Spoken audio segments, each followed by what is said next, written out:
මම බිම්මල් වගාව කරගෙන යන අතර මම බිම්මල් වගාමලු නිෂ්පාදනය කර තව ව්‍යවසායිකාවන්ටද බිම්මල් වගාමලු විකුණීම කරගෙන යනවා.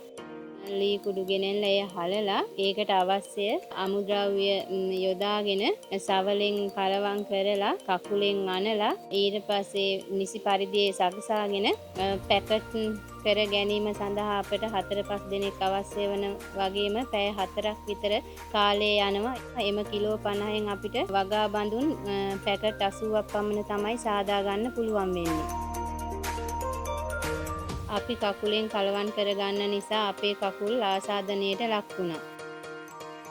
අපි අතින් පයින් මෙම බඳුන් සකස ගන්න නිසා ලොකු ඇණුමක් ආවම අපට කරගන්න බැරි වුණා.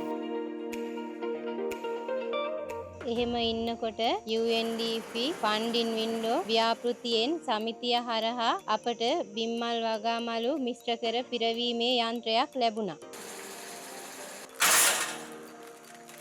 බිම්මල් වගාමලු නිෂ්පාදනය කරන මැෂින් එක ලබා ගත්තට පසු කිලෝ 50කින් පැකට් 80ක් නිෂ්පාදනය කර ගැනීමේදී එක විනාඩියකට පැකට් 6ක් අපට නිෂ්පාදනය කරගන්න පුළුවන්.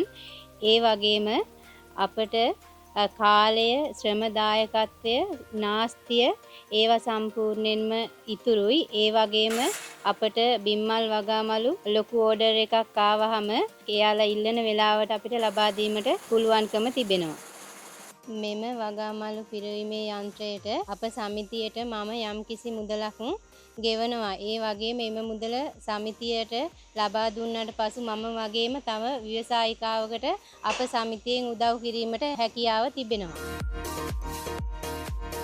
අපට සෑදුන ආසාදන තත්ත්වයනුත් දැන් නැහැ. ඒ වගේම අපට දැන් වැඩි කාලයක් ඉතුරු වෙන නිසා අපගේ දරුවන්ගේ අධ්‍යාපනය සහ අපගේ පවුල් පිළිබඳ සොයා බැලීමටත් අඩු කාලයකින් වැඩි ආදායමක් ලබාගෙන වැඩි ලාභයක් උපය ගන්නත් අපට දැන් පුළුවන්.